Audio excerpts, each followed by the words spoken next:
इधर ध्यान दीजिए सभी क्लास। आज हम लोग सिर्फ चर्चा करेंगे एक ही चीज का। कल जैसे हम लोग पूरा पढ़ाई किए थे पृष्ठ क्षेत्रफल का, और उसके तहत जाने थे कि कौन कौन सा चीज कैसे उसका पृष्ठ क्षेत्रफल निकाला जाता है। आकृतियां कुल मिला के कितनी थी, मतलब कै गो चीज का हम बताए थे, कितना कितना तरह का चीज होता है। 5 तरह का कौन कौन है। एक हो सकता है घन या घनाभ जिसको बोलते हैं, वो घनाभ हो गया, घन बराबर है ना, ये हो गया घनाभ, इसमें कोई एक चीज क्या होता है अलग होता है।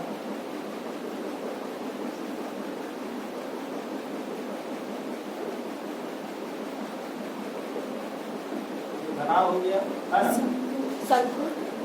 उसके बाद क्या था, शंकु से पहले करते हैं बेलन। ये क्या हो गया, बेलन। ये हो गया शंकु, और ये हो गया गोला। क्या गोला ही है या वृत्त है? लेकिन हम लोग इसको मान लेते हैं भैया ये उभरा हुआ है। जैसे कल हम लोग इस चीज को समझे थे ना, वो यहाँ से कि गोला कैसा होता है। देख लीजिए फिर से हमारे बच्चे को सब चीज को समझा देंगे। जैसे जब ये डब्बा बंद है तो इसको आपको क्या कहना होगा, घन।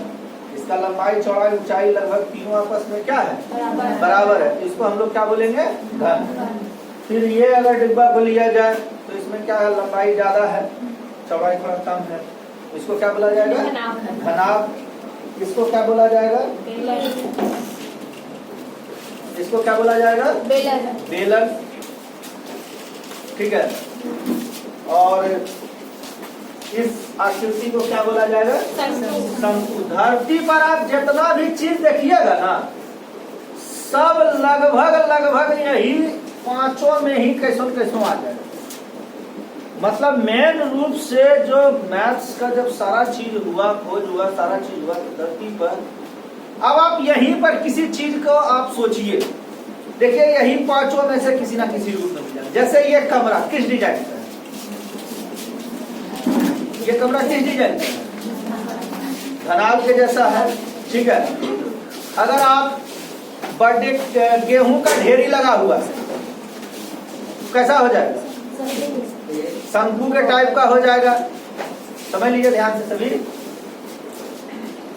अगर हम इस पाइप को बोलेंगे तो ये क्या हो जाएगा, बेलन हो जाएगा।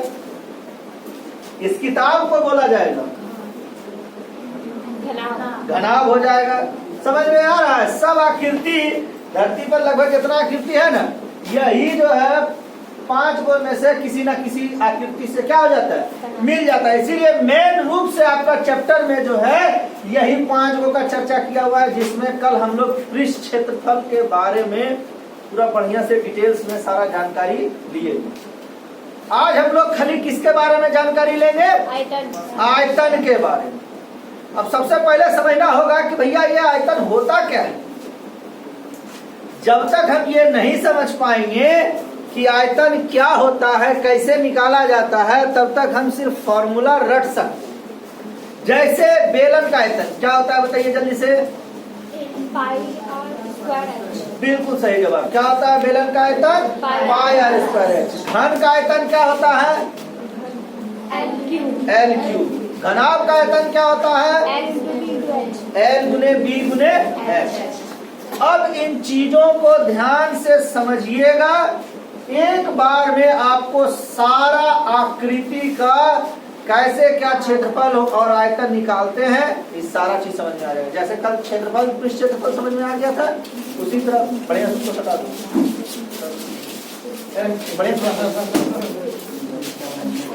अब ध्यान से समझिएगा इन चीजों को। ठीक है, चल रहा है। अब ध्यान से समझिएगा कि आयतन, देखिए धरती का जितना भी चीज है, कोई भी आप चीज को उठाइएगा, जैसे बक्सा, कौन सा आकृति हो जाएगा, घनाभ हो जाएगा। संदूक है मान लीजिए जिसका लंबाई चौड़ाई ऊंचाई बराबर है, छत पे रखा हुआ टंकी जिसमें पानी कितना अटेगा, बेलन हो जाएगा। मतलब समझ लीजिए सीधा एक ही चीज में कि अभी तक जितना भी हम लोग आकृति पढ़ेंगे उसी 5 में से किसी न किसी के रूप में आएगा। ठीक है, इन 5 के अलावा और किसी भी आकृति में अभी तक तो आया नहीं है। सबका नाम लिख लेते हैं। ये धन हो गया, ये क्या हो गया, धनाभ हो गया, ये क्या हो गया,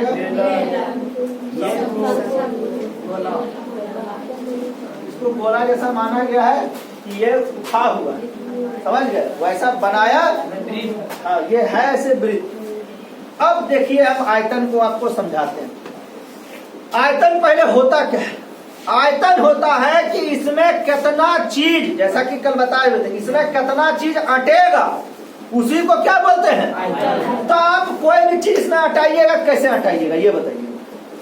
अब समझिए हम आए और बोरा रखने जा रहे, सीमेंट का बोरा।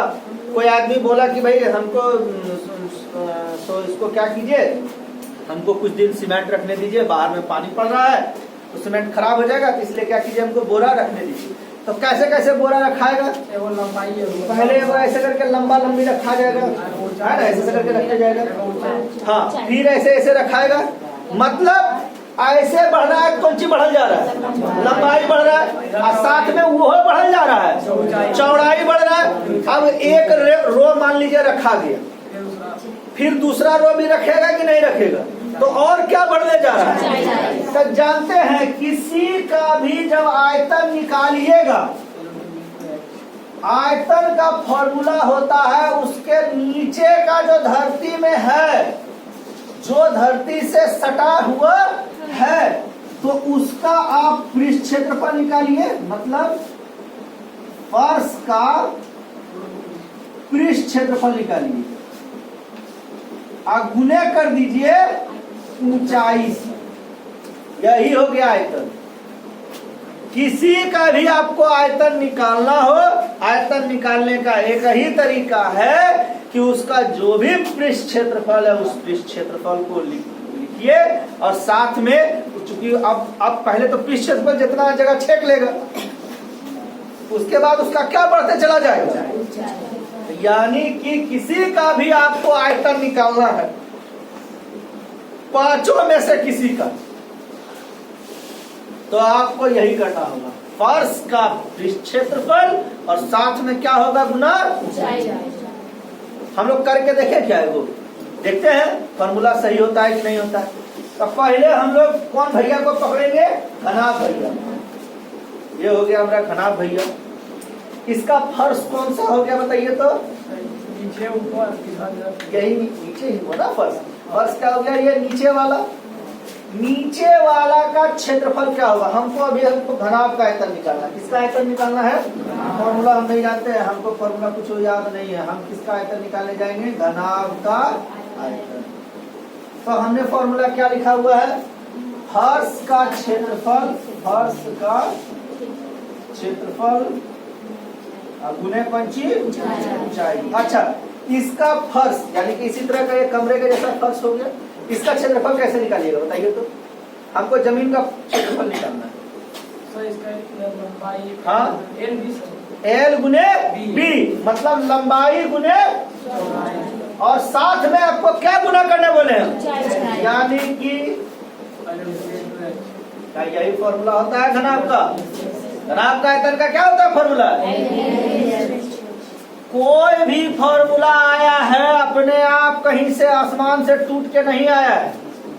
सारा जो है जितने भी मैथमेटिशियन है या वैज्ञानिक है, सभी के आज हम लोग जो भी पढ़ रहे हैं ना, वो बहुत आसान चीज पढ़ रहे हैं कि हम लोगों को कुछ खोजना नहीं पड़ा है। जो हम लोगों को विरासत में खोज के मिला है, हम लोग भले माथा लगाते हैं, इतना मोटा किताब है, इतना ये मैथ पढ़ना पड़ रहा है, इतना ये पढ़ना पड़ रहा है। लेकिन सोचिए जो आदमी स्टार्टिंग में ये दिमाग लगाया होगा कि कैसे इसका आयतन निकाला जा सकता है, सोचिए वो कितना मेहनत किया। उसके बनिस्बत हम कुछ कर रहे हैं, खाली उसका सारा फॉर्मूला ले लेते हैं, उसको रट जाते हैं कैसो, और उसी आधार पर 2-4 को हिसाब बना के खाली दिखाते हैं। अब बाकी जो मैथमेटिशियन होंगे जिन्होंने इस सब फॉर्मूला का आविष्कार किया होगा, तो सोचिए डेली डाटा लेके बैठता होगा है कि इसका आयतन निकालना है, पहले इधर से इधर नापो। उस समय तो स्केल वगैरह भी नहीं होगा, सब चीज का डाटा लेके नापता होगा। सोचिए कितना ज्यादा मेहनत किया होगा है ना।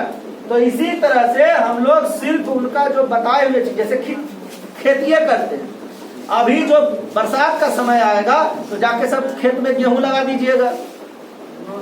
तो काहे गेहूं काहे लगाते हैं अभी? बरसात के दिन में क्यों नहीं लगाते हैं? कारण ये है बारिश में पानी ज्यादा होता है और गेहूं को पानी का आवश्यकता क्या होता है? कम होता है। और पानी का आवश्यकता ज्यादा किसको होता है? धान को। इसीलिए ये रिसर्च का परिणाम है उन लोगों का। उन लोगों ने पहले से ही पता लगाते लगाते लगाया होगा पहले गेहूं भी, लेकिन गेहूं नहीं हुआ। तो गेहूं नहीं हुआ यानी कि इस मौसम में गेहूं होना संभव नहीं है। वही रिसर्च के आधार पर आज हम लोग क्या बोले, पंजाब में गेहूं ज्यादा होने का कारण यही है कि वहाँ पर वर्षा कम होता है, तो इसलिए वहाँ सालों भर उगाया जा सकता है। समझ गए इसको? तो ये हो गया किसका। अब हम लोग निकालेंगे घन का आयतन। चलिए बताइए तो घन का आयतन क्या होता है? बराबर होता है, यानी कि लंबाई क्या हो जाएगा इसका? एल। फिर उसी तरह क्या लिखेंगे? फर्श का क्षेत्रफल और गुने क्या हो जाएगा? फॉर्मूले सबको समझ जाएंगे कैसे ना हिसाब में। तो क्या हो जाएगा? फर्श का क्षेत्रफल ये एल, चौड़ाई क्या होगा? एल हो जाएगा, ऊंचाई भी तीनों एल एल एल गुना होगा तो। अब बताइए घन का आयतन क्या होता है? चलिए ये दोनों तो बहुत आसान है क्या। अब हम बेलन भैया को बनाए, तो बेलन का आयतन निकालने जा रहे हैं। किसका आयतन निकालने जा रहे हैं? तो फिर लिखेंगे वही चीज से, क्या लिखेंगे? फर्श का क्षेत्रफल और गुने ऊंचाई। यह हो गया। बेलन में फर्श कौन सी होता है भाई? इसका ये बेलन जो हमारा आकृति है इसमें फर्श क्या है? ये वृत्त है। वृत्त का क्षेत्रफल क्या होता है? पाई आर स्क्वायर। दो ब्रिज है तो दो पाई आर स्क्वायर। और साथ में क्या होता है? देखिए तो बेलन का आयतन का फॉर्मूला क्या होता है? समझ में आया? बेलन का आयतन का क्या होता है फॉर्मूला? किसी का भी आयतन जब भी निकालना हो, बस एक चीज याद रखिएगा, इसका फर्श क्या चीज है। हमको बोलेगा कि ठीक है आप घनाभ का निकालिए, लेकिन नीचे में वृत्ताकार है, तो वृत्ताकार है। अब जब उसका आयतन निकालने जाएंगे तो नीचे में वृत्त न बोला है, तो हम पहले किसका आयतन के लिए सबसे पहले पृष्ठ क्षेत्रफल किसका निकालेंगे? वृत्त का। और साथ में जो ऊंचाई बोलेगा उसको गुना कर देंगे। जो भी हिसाब बोलेगा, आयतन निकालने का एक ही तरीका होता है, क्योंकि जब भी आप किसी चीज को रखिएगा तो सबसे पहले वो आपका फर्श घेरेगा, उसके बाद धीरे धीरे वो क्या घेरते जाएगा? ऊंचाई घेरते जाएगा। जबकि पृष्ठ क्षेत्रफल में क्या होता था? पृष्ठ क्षेत्रफल में क्या होता था? सिर्फ क्या होता था?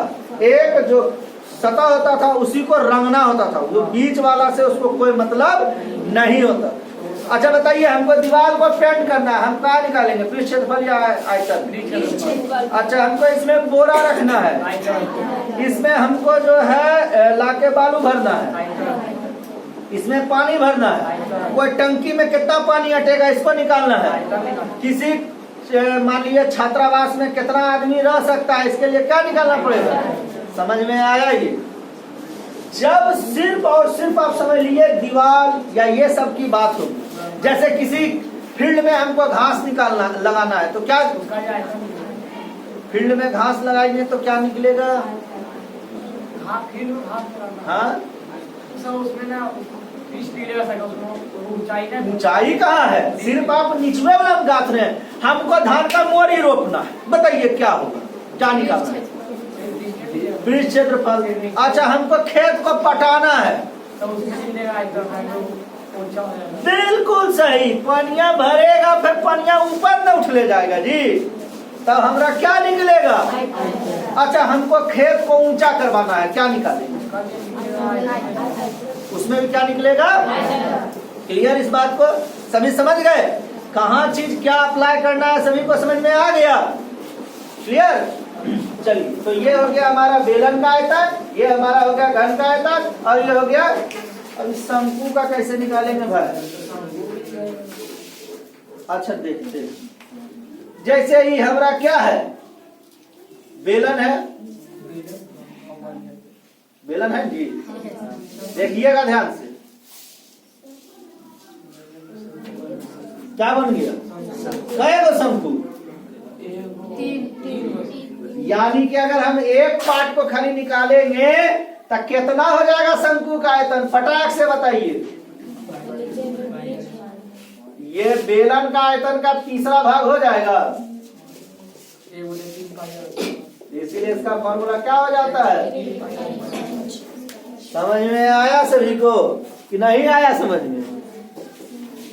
शंकु का क्यों इस तरह है जानते हैं? इसका कारण यही है, ध्यान से देखिए, इसको काटेंगे तो कई भाग में कटते चला जाएगा, इसीलिए उसका आयतन किससे रिलेटेड हो गया है? किसी को कोई डाउट इसको समझने में? अब निकालने जा रहे हैं किसका? गोला का। यही बड़ा डिस्टर्ब करता है ना जी। तो गोला का आयतन, अब हम गोला की आकृति को ध्यान से देखते हैं। ये हमारे लिए ये गोला टाइप का है, ठीक है। अब सोचिए कि इस गोला में हमको अगर कुछ भरना रहेगा तो कैसे भराएगा? हमको लगता है पहले जो है भर ले, जैसे इसका जो पृष्ठ क्षेत्रफल होता है, गोला का पृष्ठ क्षेत्रफल क्या होता है? गोला का 4 पाई आर स्क्वायर था। इसके साथ जब ऊंचाई की बात करेंगे तो इधर ऊंचाई है वो खाली उठेगा,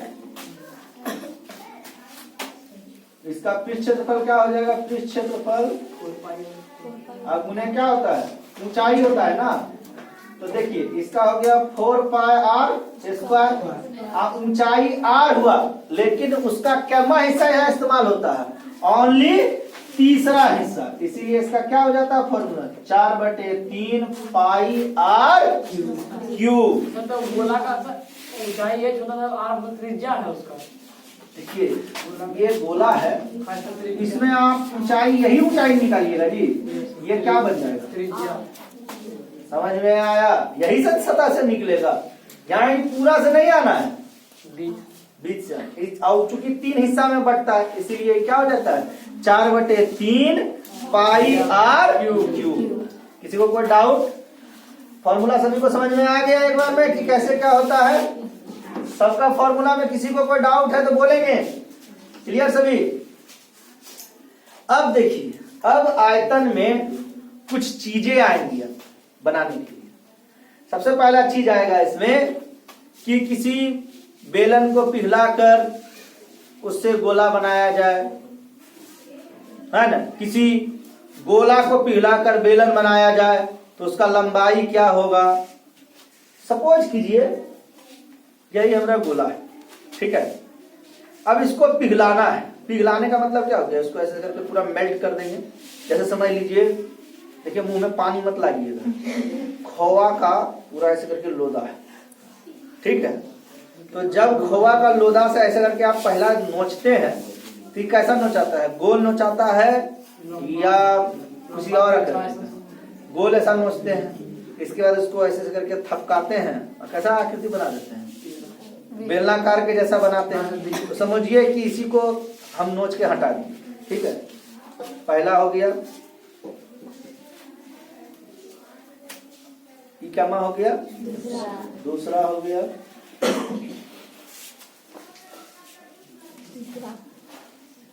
तीसरा हो गया,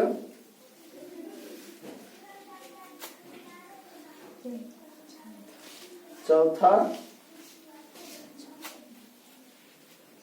ये क्या हो गया? पांचवा, और ये छठा, सातवां और ये 8वां। मतलब एक गोला को अगर हम पिघला के छोटा छोटा गोला बनाए तो कै गो गोला हुआ?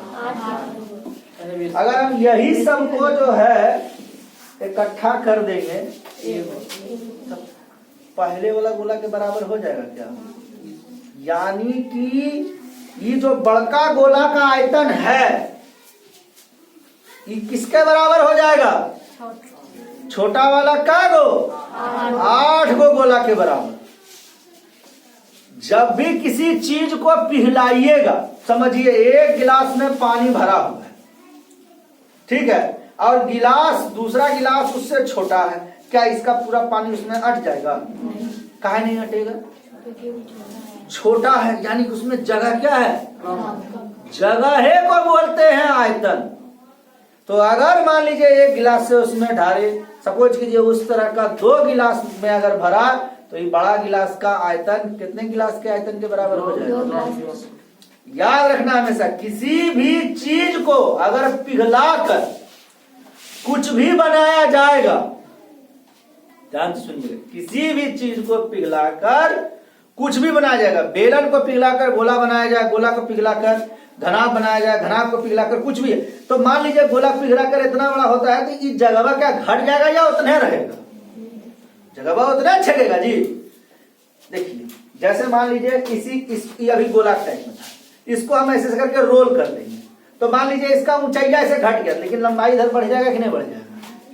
किधरों जगह छेकेगा, चाहे इधर छेके, इधर छेके, इधर छेके, जितना जगह है। सोचिए गिलास में पूरा लबालब पानी भरा हुआ है, उसमें अगर हम कुछ भी डाल दें, ये चीज ही अगर डाल दें, तो पानी क्या होगा? कितना पानी गिरेगा? जितना ही जगह हटाएगा, यानी कि जो पानी बाहर निकला वो किसके बराबर हो जाएगा? इसके आयतन के बराबर। जितना ही जगह पर अगर आप उसमें हाथ घुसेड़ दीजिएगा तो कितना पानी गिरेगा? जितना हमारा हाथ जगह छेक ले, मतलब जितना मेरा हाथ का आयतन है उतने आयतन किसके बराबर हो जाएगा? समझ में आ रहा है सभी को? क्लियर हो रहे हैं? किसी भी चीज को पिघलाकर चाहे कुछ भी बनाना हो तो दोनों का हर हाल में क्या चीज बराबर होगा? क्लियर सभी इस चीज को? किसी को कोई डाउट इसको समझने में? फॉर्मूला क्लियर सभी इसका? चलिए बहुत अच्छा। फिर अब हम लोग नेक्स्ट जो है चैप्टर के वीडियोस में मिलेंगे। धन्यवाद।